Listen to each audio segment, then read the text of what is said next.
Erwin here from the Optimizer. Let's see how we can use the Facebook Mass Campaign Launcher to create multiple campaign variations for each creative that you want to test. Let's say, for example, that you have 10 new creatives that you want to test and you want to generate a separate campaign variation for each creative. With the Mass Campaign Launcher, this is super easy, so let's start right away and see how to do it. The first thing that we need to do is the basic stuff of defining all the campaign and ad set options, like exactly the same that you would do on Facebook. And then on the ad section is where we're going to upload all the creatives that will generate a campaign variation. So let's start by selecting. I'm gonna go really straightforward here, and a lot of things will be like default. So make sure to adjust obviously all the values based on your needs, but I'm gonna leave everything as is for most of the time just to make this quick. So the first thing that we need to select is an ad account. We can move right to the ad set. On the ad set, we need to select a pixel, a conversion that we want to use for the algorithm. I'm going to leave all the budget and audience settings as they are, but obviously you can play with them and edit them. And yes, this is basically all for the ad set as well, and we can move to the ad. Now here on the ad is where all the magic happens. Let's say when we add creatives, we have the option to add multiple images or videos. So let's say we can choose where we want to select these images from our ad account, from uploaded images, or from the Optimizer's creative library. So let's use the creative library. Let's select 10 images that we want to test. Let's click next. We'll get a preview here, same as on Facebook. You can do some cropping and adjustment of these images if there's anything that you need to do, but we'll leave it as they are.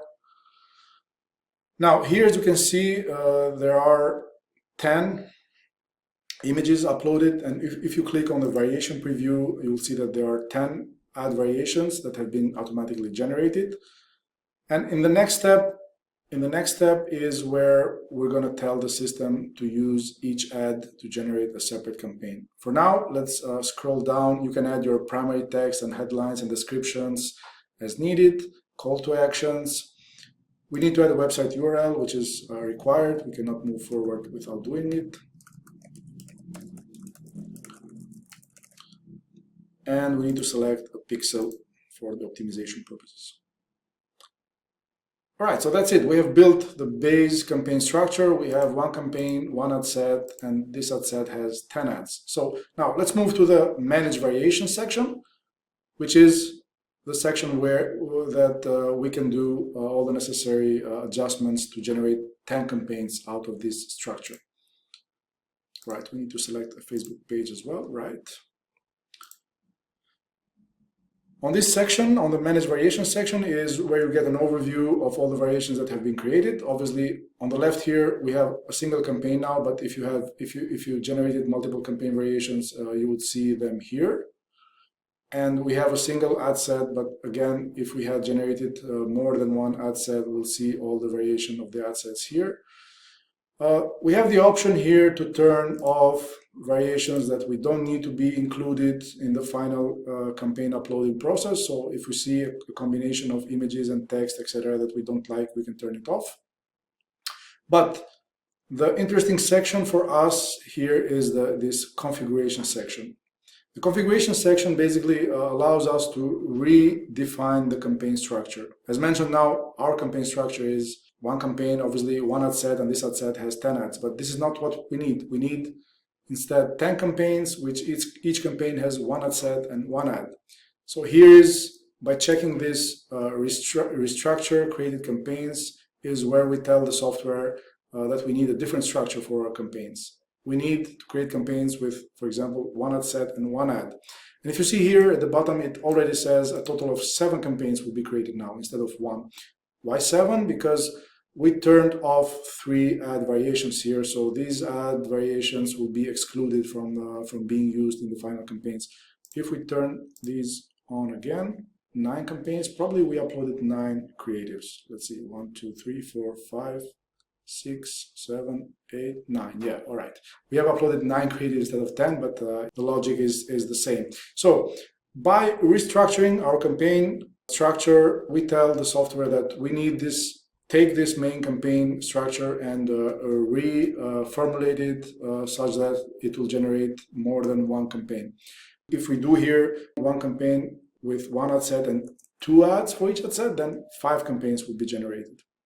So if we like what we see here, all the variations and all the restructuring, we can move to the next section, which is where basically you have another overview of what's going on, general information about number of campaigns, total budget being allocated, total ad set variation, total ads, etc.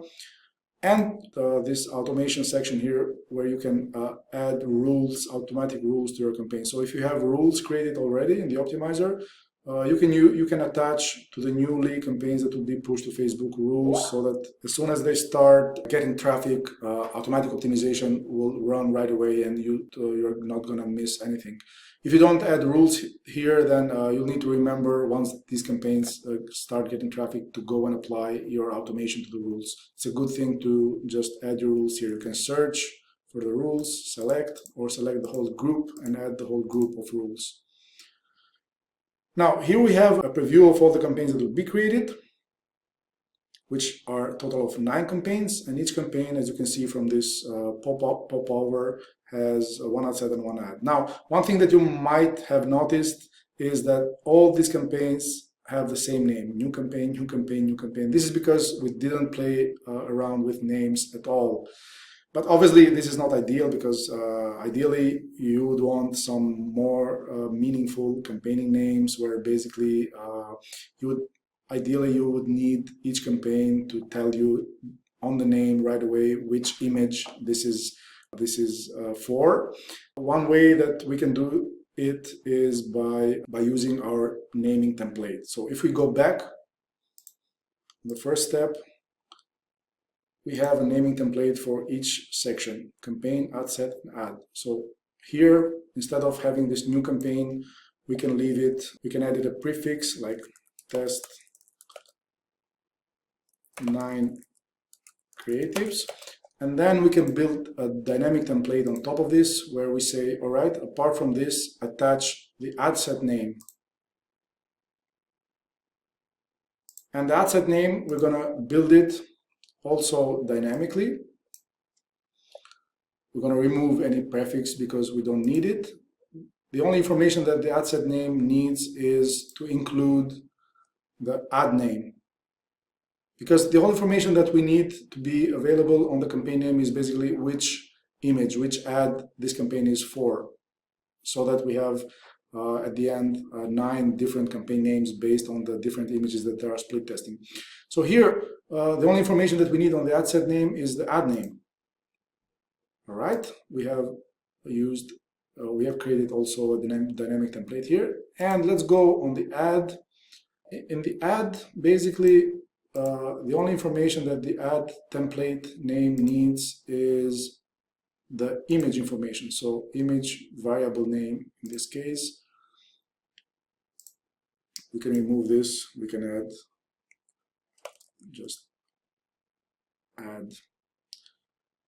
the image variable name that you saw there is this value here, which has a default value, as you can see, new image 0, 1, 2, 3, 4, 5, 6, 8, but which can be edited. So here I can put whatever I want, my image, and now this is the value that is going to be used on the naming template. Let's go back to the last step and see how the names have changed now. All right, so now the campaign names are in this format: test 9 creatives, which is what we entered manually, and dash ad dash my image. Now let's go back to the, I need to add another dash here just to make them clear. Yeah, so now all campaign names are being generated correctly and meaningfully, which means we know that this campaign now is testing my image. This is new image 1, new image 2, etc. Now we are ready. We have all our campaigns. We have the campaign names. in place by using dynamic templates. All we need to do is publish. Now, in this last step, before confirming, it's going to ask you if you want to like to save all this structure as a template, which I would recommend. If you often use the same structure over and over again, you can save it as a template, and when you start the campaign creator, you can access your templates and load from a template right away instead of starting from scratch every time. So this is a good thing to do if you plan to use the same or pretty much the same structure over and over again, because you might load the template, make a few changes, and upload your campaigns, which again will save you a lot of time instead of redoing this from scratch over and over. So give it a name, click confirm, and the system will start pushing your campaigns, and you can click and go on the campaign creator queue to see the status of the uploaded campaigns. All right, that's all. I hope it was useful. Thank you, and see you in other videos.